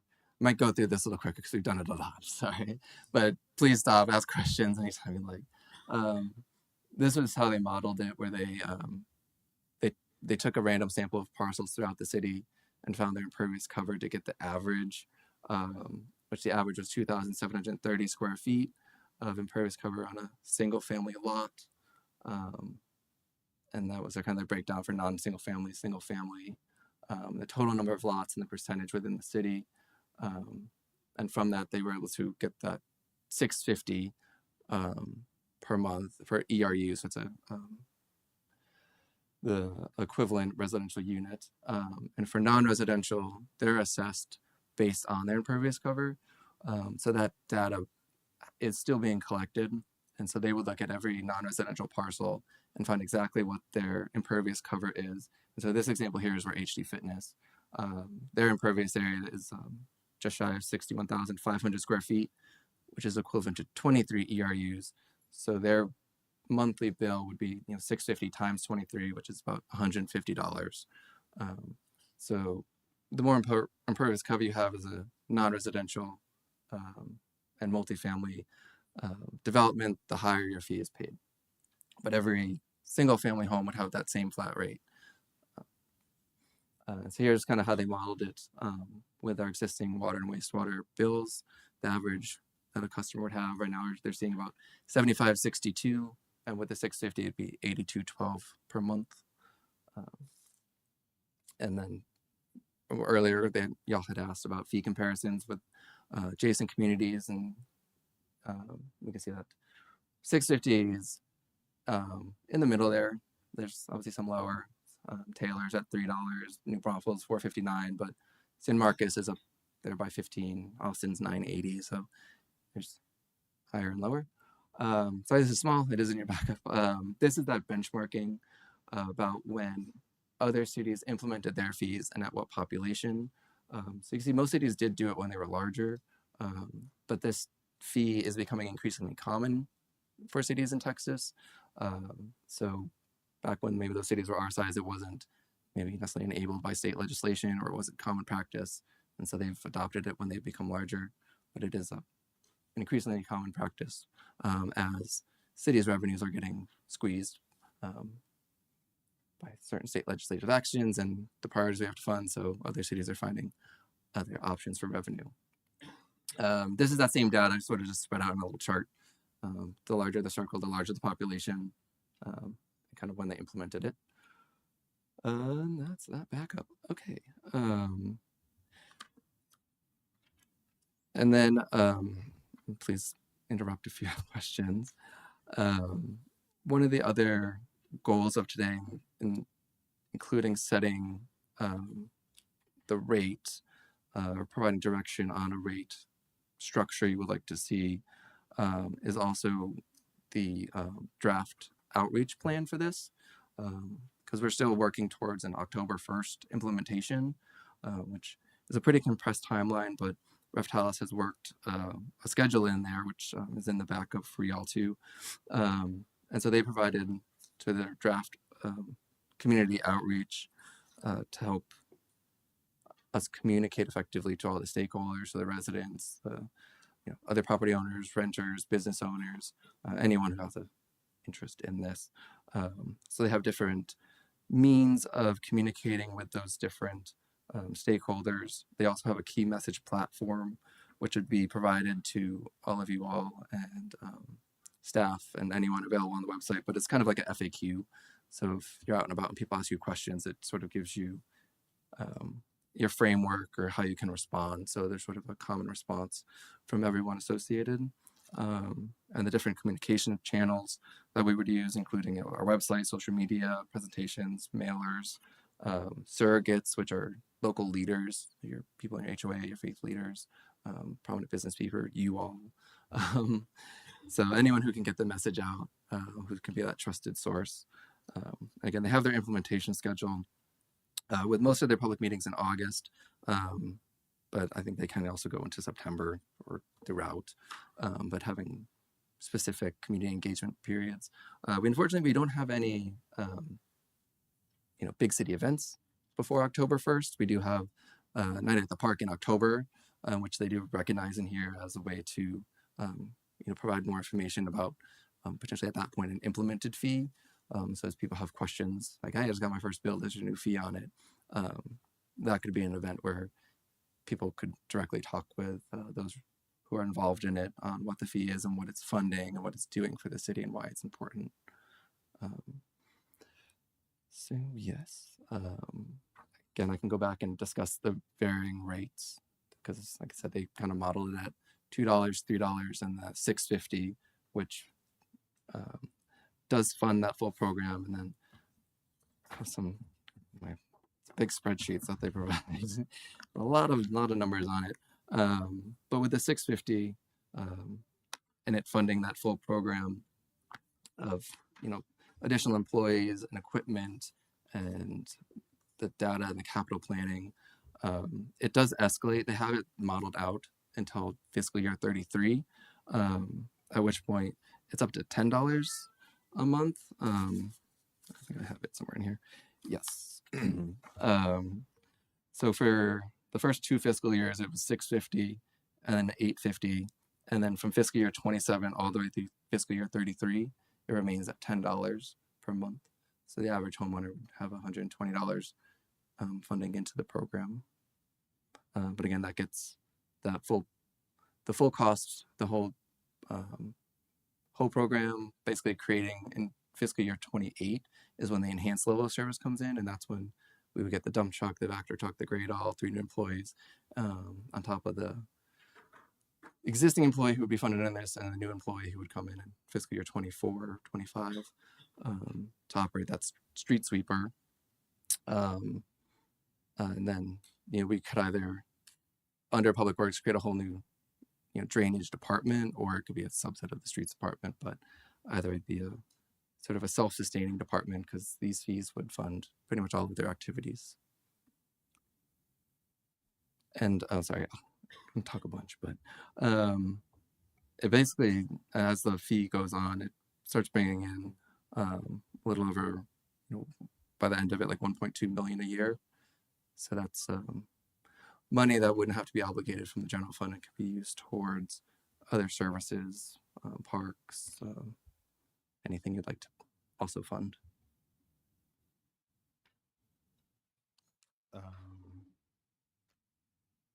The $10 amount, would that still be necessary if we started with the $6.50?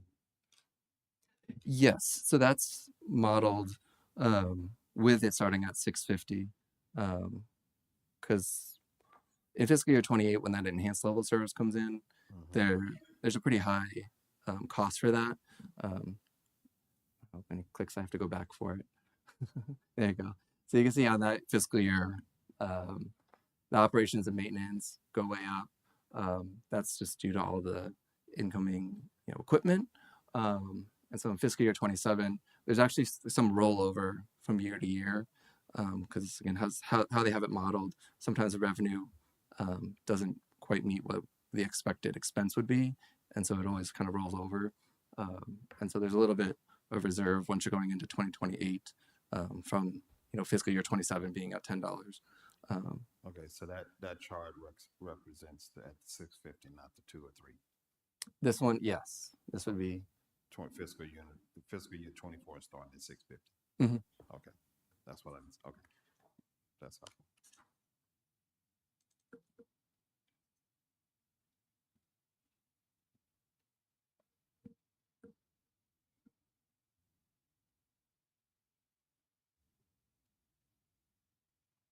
Other questions, council? So tonight, are you?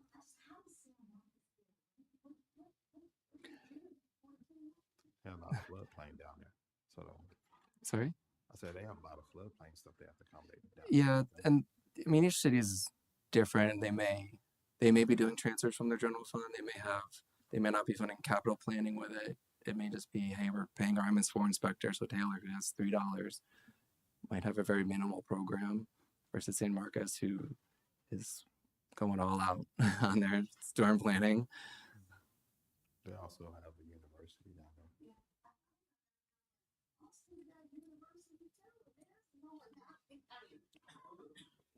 But they got a million people, so they don't have to be as high.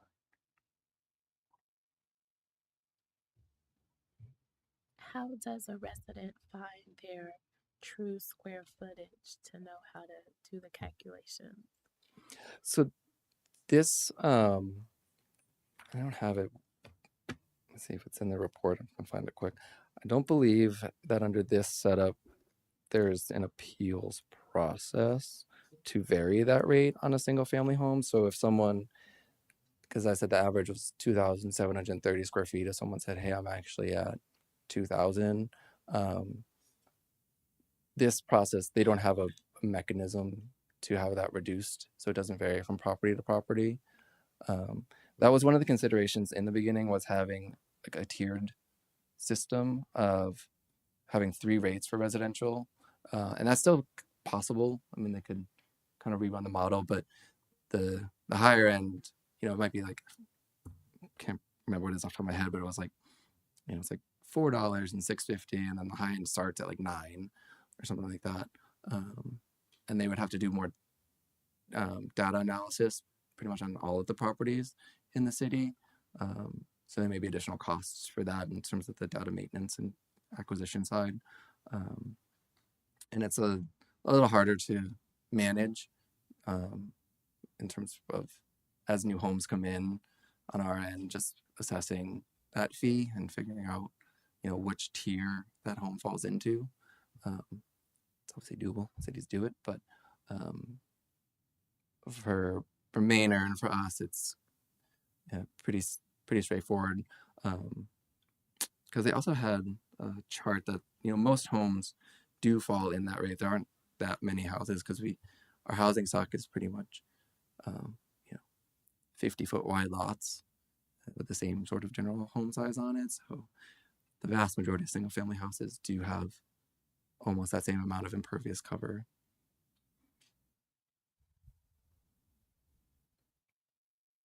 So we have to decide tonight which rate.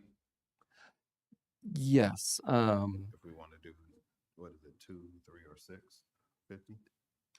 Yes, those were the options that Raftalis had previously kind of put together. And you don't have to decide on it, of course, but for us to begin, finalizing the community outreach plan and moving into that, we just need to know the fees so we can communicate it. So if you want more information, if you need more information, we can certainly come back. It might just push that implementation date of October 1 to, November or January 1 or something like that, which also works, but it's at your discretion. Is there a disadvantage for January 1 versus October 1? Do they go on a different schedule or calendar? No, that few months would probably be pretty insignificant. I mean, it was just, slightly tweak what the projections were for, fiscal year 24, 23, 24's, revenue from the fee. But you're only at that point, losing 2 months worth of potential revenue. So in the scheme of things, it would not make a difference.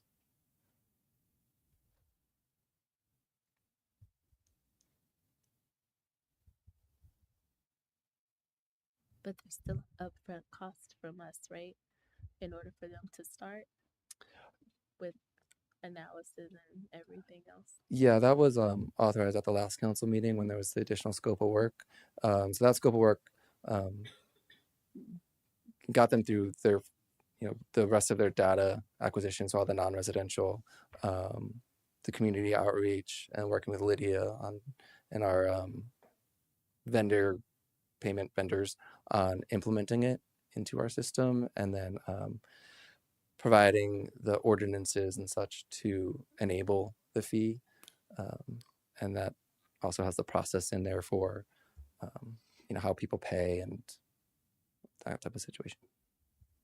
So that's not, there's no impact there if it starts in January or October. I don't believe so. I would say the only time there might be an impact is if you wanted to switch to that tiered residential rate and have those like 3 tiers, because they would have to go back and kind of rerun everything and do a lot more looking at the impervious cover of all the properties. So there would be a cost for that.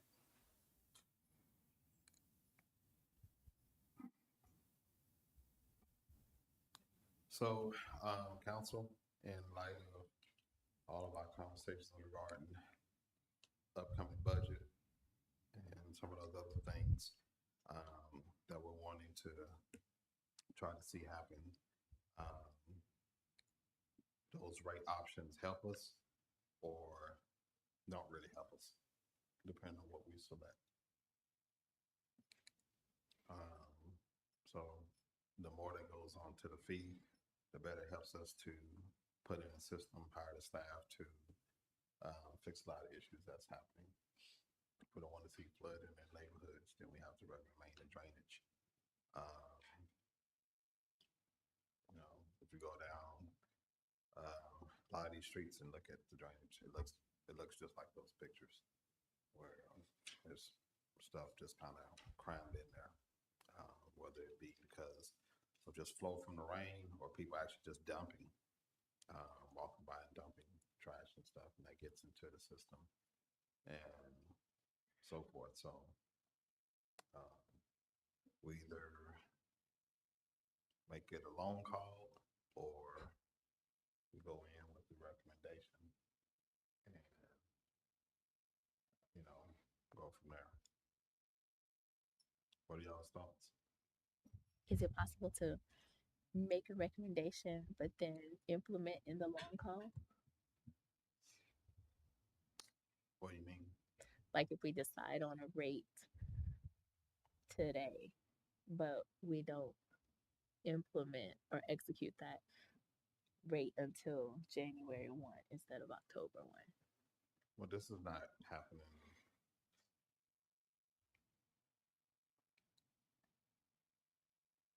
I don't think we're voting until October, right? We're giving up. Yeah, so the schedule right now would have sort of the enabling ordinance, your last council meeting in September, to have it be effective October 1. The feedback we're just looking for tonight was what rate structure you all comfortable with, so that way we can just put together the not marketing materials, but the community outreach materials, so the residents can start understanding what it is. And then, because depending on what program or what fee you pick, it funds different things. And so knowing what fee it is, we can also say it's going to fund X, Y, and Z, or it'll fund this whole program, or, mapping it initially and then other things, smaller things over time. I would think if whatever we communicate is what we we still roll with. Unless during the feedback process, goes crazy or something. But I would think we have to tell them pretty much what we are interested in voting on in September and locking in for October. Yeah, so you could With, be a lot easier, to say to go down than go up. So if you wanted us to communicate at a 650 rate, and maybe through the community feedback you hear like that's the worst thing ever, however it comes out, you can say, okay, well, we'll switch to a $2 then. Doing the inverse might be a little harder. You say we're going to communicate a $2 and you get back to 650. It's a little maybe disingenuous, a little harder to do, but maybe move forward with this 650 and then getting the community feedback and reassessing then. is anyone opposed to 650 as the rate that we communicate out? Hearing the recommendations and the thoughts.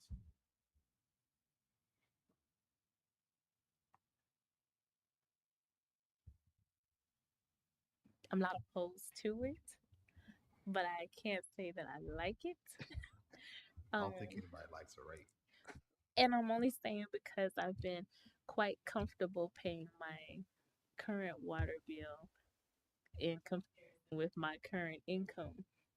And so that 650 plus the extra processing fee of $2 puts it at a whole other number. It adds another number to the 10 spot, and that can make a difference sometimes with people every month. And so that's why I guess I'm saying if everybody doesn't get a cost of living increase, like me, I don't, then it makes a difference. That 650, that small number makes a big difference. So I'm not comfortable with it, but the lasting impact, I know I do like it because I can see something in return faster. Annually, every year, you can see something new probably come to the city just from this. But all those late fees from not making it on the 15th, I'm not sure. But okay, that's all.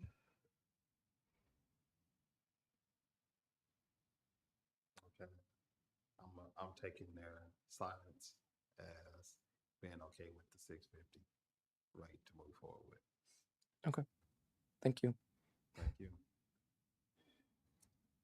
All right. Now,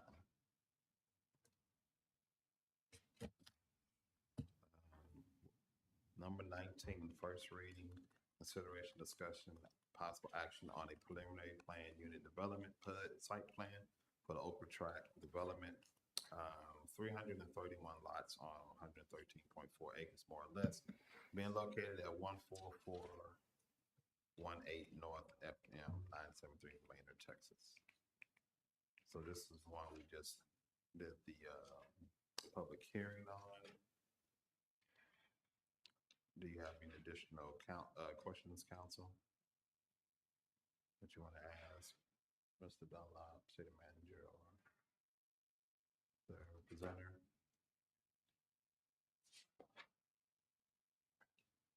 If I may, Second. I was going to ask, Planning Commission, they didn't have a quorum at the last meeting. So y'all were gracious enough to consider this tonight to provide feedback. But it will go to P&Z at their next meeting on August 9th. So if they have any additional recommendations or feedback, and then it will come back to you on August 16th for a final reading. And then this is just the preliminary PUD. So it will be revised based on any feedback and recommendations, resubmitted as a final PUD, go back to the Planning Commission, and then come to you all again. So tonight is not the very end of this project for y'all. Any questions about that? Or what was just mentioned? Questions on the preliminary? I'll take questions or a motion.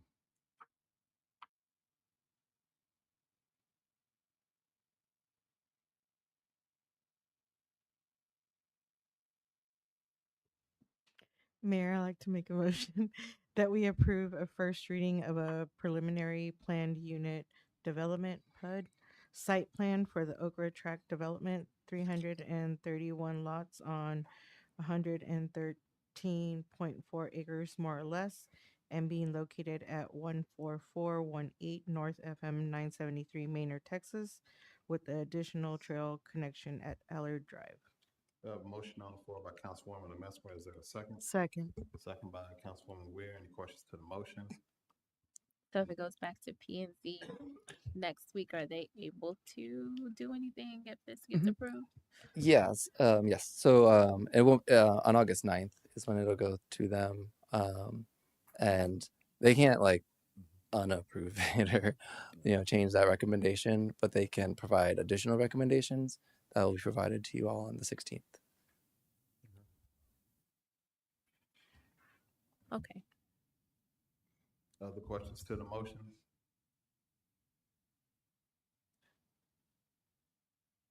Being none, all in favor? Opposed? Motion passes 6-1. Moving along to item number 21, consideration, discussion, possible action on declaring one or more vacancies on Planning and Zoning Commission.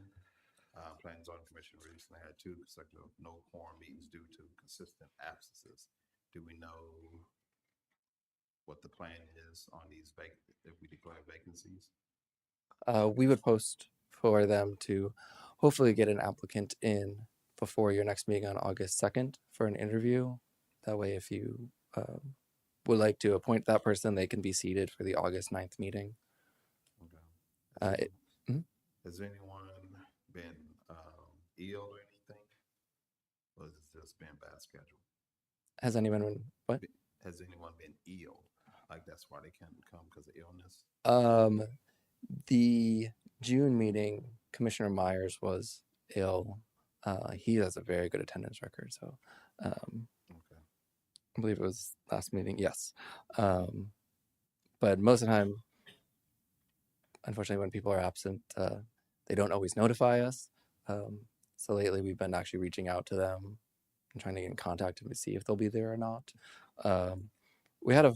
It's kind of a funny situation with the June and July meetings because the 3 members who were there in June are the 3 members that missed in July, and the 3 that missed in June were there for July, and then there was the 1 member who was missing for both, and so we failed for a quorum both times. But yes. Okay.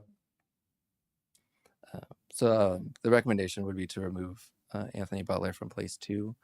He's only been at 1 meeting this year. The rest of the commissioners have good attendance. It just, like I said, was a funny coincidence or happenstance with the past 2 meetings where I sort of switched. We had gotten a quorum for July, but right at 6:30, one of the commissioners reached out and said they wouldn't be able to make it. So we failed for a quorum. Okay. Questions or motion? What was your absent? Sorry? What is the absent policy for you guys? It's the same as ours, isn't it? Yes. Yeah. Once they get to 3 unexcused absences, they can be removed. I mean, you can remove them, anyone at any time, but the policy does kind of outline that 3 unexcused absence.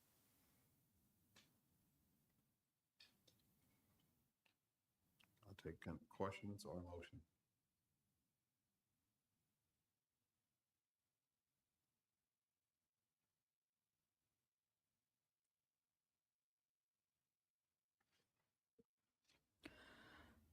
Mayor Council, I'd like to make a motion that the City Council declare 1 or more vacancies on the Planning and Zoning Commission, or to remove Commissioner Butler.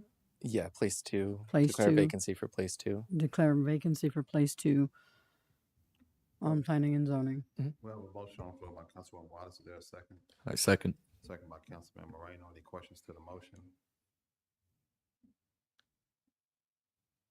Any questions to the motion? Has it been talked to about his absences? I don't believe so. Not doesn't actually reach out to us. Okay. And he doesn't really contact us because like so we try to reach out to like see if they'll be there or not, and we don't generally hear from him. But no, we haven't sat down and been like, from what I've heard, I believe he may have a work commitment now on Wednesdays, but didn't necessarily inform us that he was going to have that obligation. So. Other questions? Any other question or motion? Being none, all in favor? Opposed? Motion passed unanimously. Thanks, sir. Thank you. City Council consideration. What's this number? 22. Consideration and discussion possible action on canceling October 4th, 2023 regular city council meeting and setting a special session. Is there a recommendation on the floor? Is there a motion? Mayor Council, I'd like to make a motion that we cancel the October 4th, 2023 regular city council meeting and set a called special session for Monday, October 2nd, 2023 at 7 p.m. We have a motion on the floor by Council Moreno. Is there a second? I second. Second by Councilwoman Messmer. Any questions to the motion? Any questions to the motion? Being none, all in favor? Opposed? Motion passes. This meeting is adjourned.